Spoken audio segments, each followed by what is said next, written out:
Le paradis était un lieu d'une splendeur inimaginable, une demeure façonnée par Allah pour les êtres qu'il voulait honorer. Tout y était parfait. Rien ne manquait à l'harmonie divine qui enveloppait chaque chose. Les rivières coulaient de lait, de miel et d'eau pure. Des arbres aux branches majestueuses portaient des fruits dont la saveur surpassait tout ce qu'aucun être n'aurait jamais pu concevoir. L'air était empli d'un parfum subtil et exquis, et la lumière du paradis ne provenait ni du soleil ni de la lune, mais d'une radiance céleste qui baignait chaque chose d'un éclat doux et réconfortant. C'est dans ce jardin éternel qu'Adam, le premier des hommes, vivait sous la grâce infinie de son Seigneur. Il marchait parmi ces merveilles, goûtait aux fruits, buvait aux ruisseaux cristallins et entendait les louanges incessantes des anges qui glorifiaient Allah d'une voix pure et mélodieuse. Tout était paix, tout était félicité. Mais un jour, un sentiment étrange s'immisça dans le cœur d'Adam. Une sensation qu'il n'avait jamais connue jusque-là. Une absence subtile, une attente silencieuse qu'il ne parvenait pas à définir. Il contemplait les créatures du paradis et voyait qu'elles allaient par paires, qu'elles avaient chacune un compagnon. Mais lui, Adam, était seul. Les anges le regardaient avec bienveillance et il pouvait converser avec eux. Il entendait la parole d'Allah, qui lui suffisait plus que toute autre chose. Mais malgré cela, quelque part au fond de son être, un vide s'était installé. Il ne comprenait pas encore ce qui lui manquait, mais Allah, dans sa science infinie, savait déjà ce qu'Adam ressentait, avant même qu'il ne l'exprime.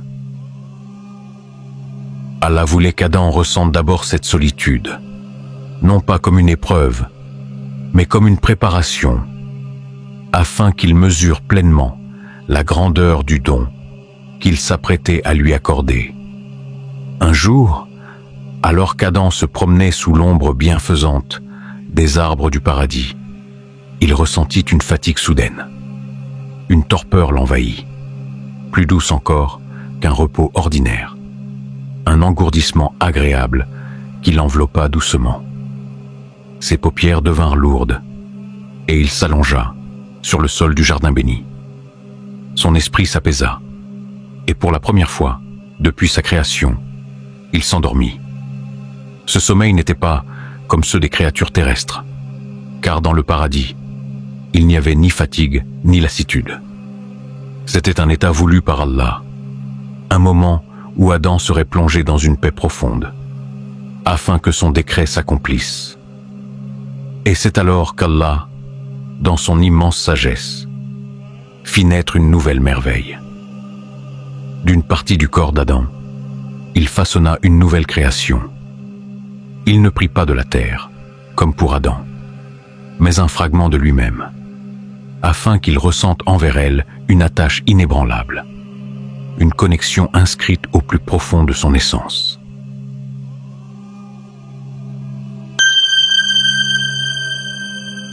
Par cet acte divin, Allah montrait que la relation entre l'homme et la femme n'était pas une simple coexistence, mais un lien indissociable, une unité née d'une seule et même source.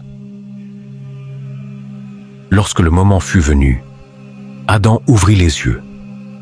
Devant lui, une créature qu'il n'avait jamais vue auparavant se tenait debout. Une femme d'une beauté délicate et pure, aux traits empreints de douceur et d'harmonie. Elle était semblable à lui, et pourtant différente. Ses yeux brillaient d'une lumière paisible, et son regard portait une tendresse nouvelle, un mystère que seul Adam pouvait comprendre. Il la contempla longuement, son cœur envahi d'un sentiment qu'il n'avait jamais ressenti auparavant.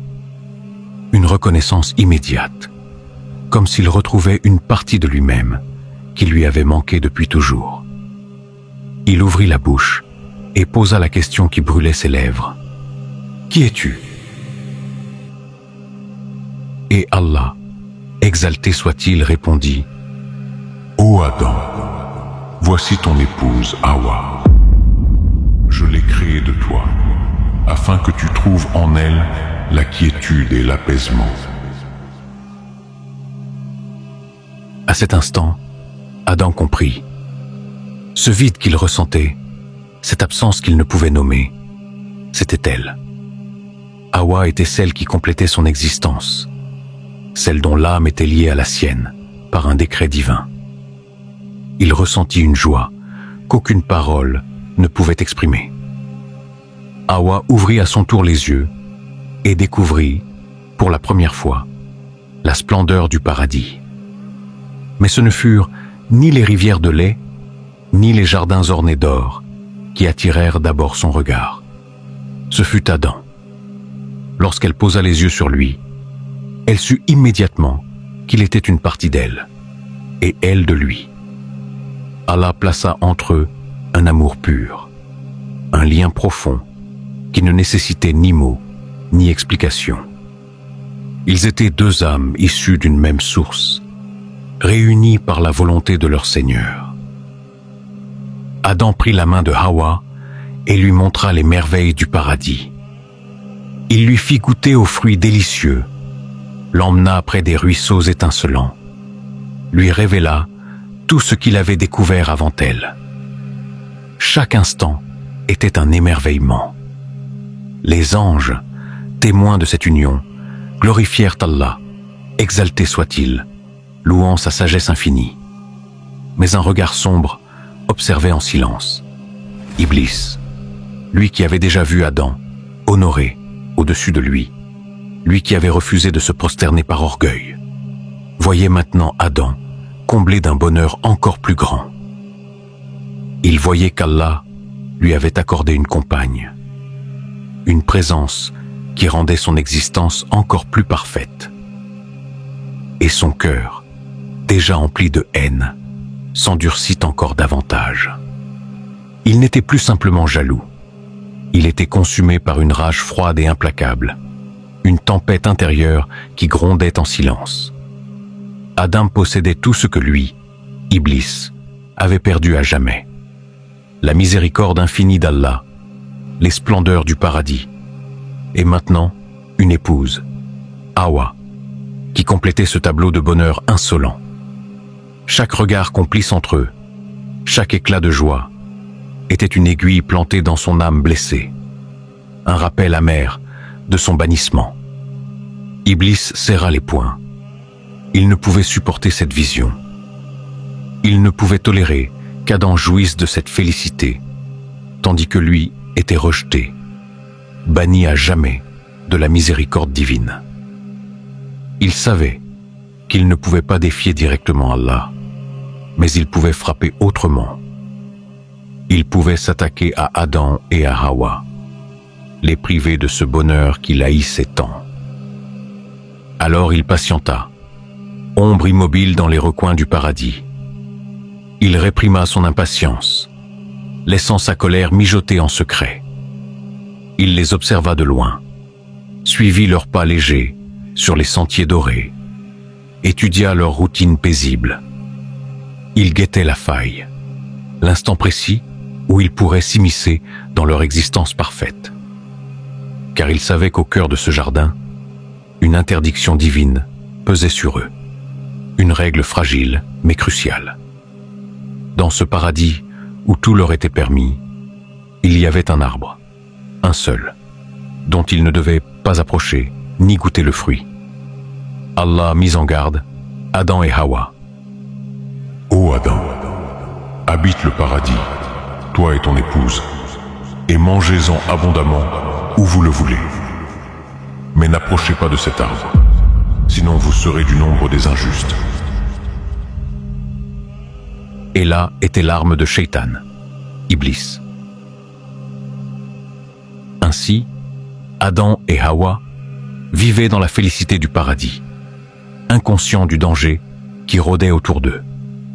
Ils se promenaient, main dans la main, riaient, sous les cieux éclatants, ignorant l'ombre qui les surveillait sans relâche. Pendant ce temps, Iblis, invisible et calculateur, tissait sa ruse dans le silence. Il préparait le piège parfait, prêt à exploiter leur innocence et à les précipiter dans une chute qu'ils n'imaginaient pas encore.